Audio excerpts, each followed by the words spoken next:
Coach Hustle, how's the shoe game? The shoe game is definitely still prospering, still doing very well.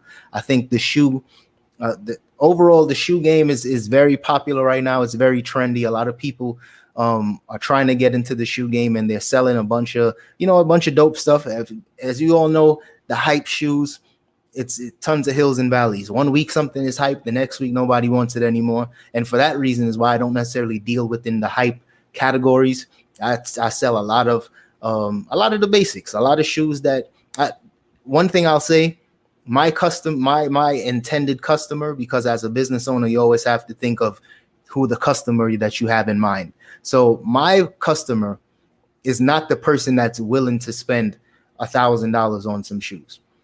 I might have a couple items in my store that's worth a significant amount of money, but my ideal customer is the person that may have bought 4 or 5 pairs of shoes for the year, and they see something that they like, they think it's comfortable, they think it's dope, they go ahead and they buy it, $100 or less, and they're happy with it, they're good to go. So that's the market I like to play in terms of the shoes. I know a lot of other people on here, what's on eBay, on YouTube, all these different platforms.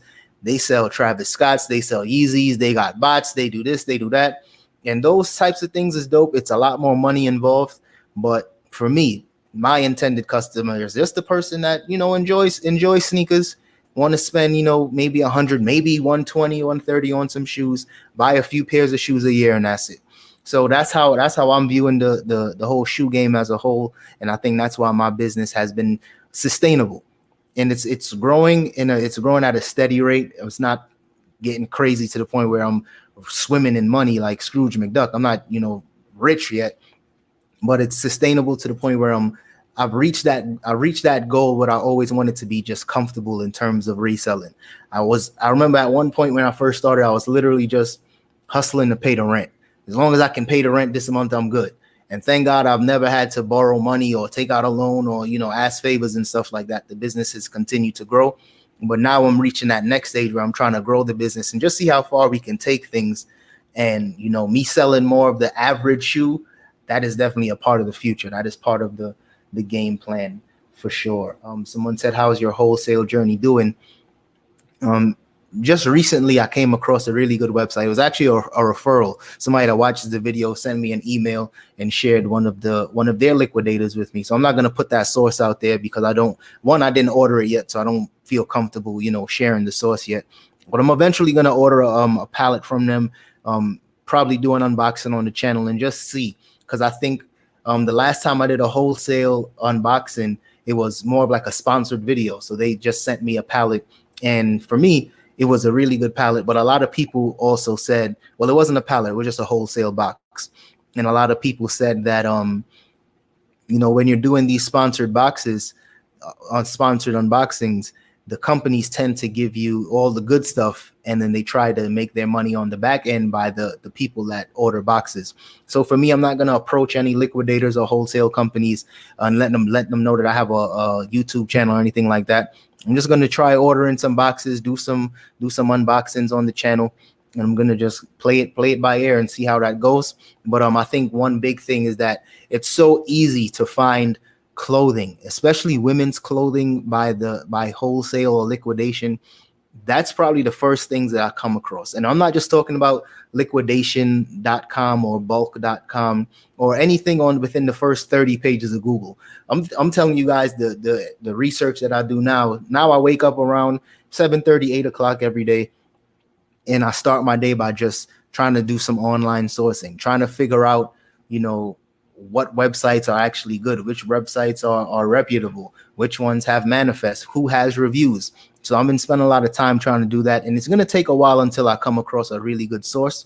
But I really just been doing a lot of reverse engineering in the sense of trying to figure out which items to source, which wholesalers to get them from, and stuff like that. So the wholesale journey so far, we're still in the research phase, the research and development, but so far so good. I feel like I'm getting some good knowledge. People are starting to share some sources with me, and it's all about just putting that energy out. You know what I mean? It's all about trying to provide value to other people, and then because that's how I got that's how I got that referral as well. Somebody sent me an email, asked me a question, answered the question really quickly, and then shortly afterwards they let me know one of their liquidator sources, only because I help them and they help me. So that's one of the things that I always tell people when it comes to building a network or just trying to build partnerships. It's all about shared value, creating value, and just trying to lead with love and just be positive. So far so good, like I said. But there's so many websites out there where you can just get clothing, either men's or women's clothing, shelf pulls, returns, all those types of stuff. But clothing is not something I want to do. Like, I might order a couple clothing boxes just to give it a try, but clothing just takes too much time in the sense of steaming, measurements, the flat lay photos, all those types of stuff. It's a lot of work involved. That's why I'm not necessarily into the clothing. But right now in particular, it's so easy to find clothing right now. So easy. Which store have you got the best pickups at? Ross, Burlington, Marshalls, etc. Honestly, the outlets have still been the best for me so far. Ross, Burlington, and Marshalls was very, very slow for the entire month of September.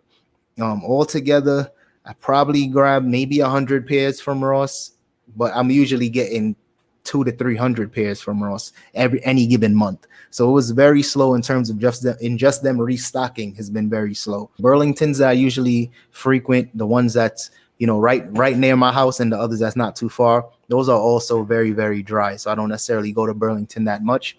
But the outlets, in terms of the Nike outlet and the Adidas outlet, I've been finding some of the best deals overall. So far, the Nike outlet in particular, they're even cheaper than some shoes in Ross. It might be the same shoe, but in the outlet, they'll include the box and they'll also be cheaper. So I've been just hitting up more Nike outlets and doing it that way. But lately, I've even seen that in the Nike outlet, the prices are going up just a little bit too. Some shoes that were, maybe 60, 70 bucks 2 weeks ago, now they're 89 or maybe $100 now. So it's kind of tricky. They tend to play games with their pricing every once in a while. So you got to be aware of that type of stuff too.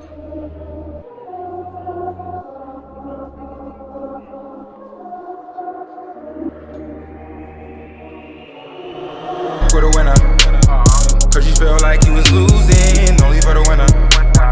Move just to keep from cooling, like only for the winner, only for the winner, only for the winner. Boy, my heart is cold, and I'm too cool to sweat it. I should've never offered it.